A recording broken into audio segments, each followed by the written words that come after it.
নমস্কার সবাইকে নমস্কার জানাই। কেমন আছেন সবাই? ভালো আছেন তো? কলমি শাক রান্না করছি, ঘন্ট, কলমি শাকের ঘন্ট রান্না করব। কলমি শাকগুলো বেছে নিচ্ছি, জল দিয়ে ধুয়ে নিচ্ছি, বেছে নিয়ে তারপরে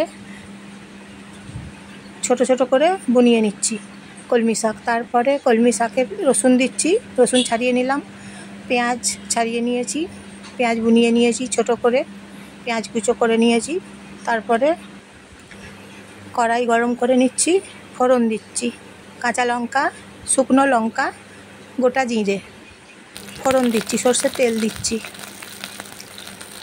সর্ষের তেল বেশ ভালো করে গরম করে নিচ্ছি। তারপর পেঁয়াজগুলো ভেজে নিচ্ছি, ভেজে নিয়ে ভালো করে ভেজে নেব। ভাজার পরে কলমি শাক কড়াইয়ের মধ্যে ছেড়ে দেবো। ভালো করে ভেজে কলমি শাক কড়াইয়ের মধ্যে ছেড়ে দিচ্ছি। এখন এইভাবে বানিয়ে নিচ্ছি কলমি শাকের ঘন্ট। হলুদ গুঁড়ো দিয়ে দিচ্ছি, খেতে বেশ ভালো লাগে। নুন দিয়ে দিচ্ছি, খুব সুন্দর হয় খেতে। ধনে গুঁড়ো দিয়ে দিচ্ছি, অপূর্ব খেতে হয়, জানেন তো? কলমি শাকের এরকমভাবে রান্না রেসিপি বানিয়ে নিলে খুব সুন্দর স্বাদের হয়, দ্বিগুণ স্বাদ বেড়ে যায়, এত সুন্দর হয়। ঢাকনা দিচ্ছি, তারপর কড়াইয়ের মধ্যে টমেটো দেবো। কলমি শাকে টমেটো বুনিয়ে নিচ্ছি,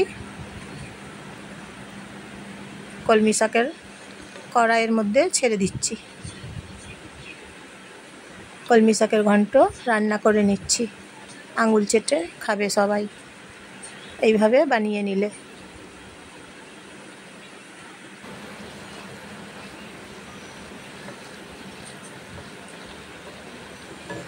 ভাতের সঙ্গে, রুটির সঙ্গে খেতে অসাধারণ হয়, খুব সুস্বাদু হয়। দেখুন, হয়ে গেছে কলমি শাক ঘন্ট রান্না করে নিলাম, খেতে অসাধারণ হয়েছে, জানেন তো? এই কলমি শাকের ঘন্ট আপনারা বাড়িতে ট্রাই করবেন।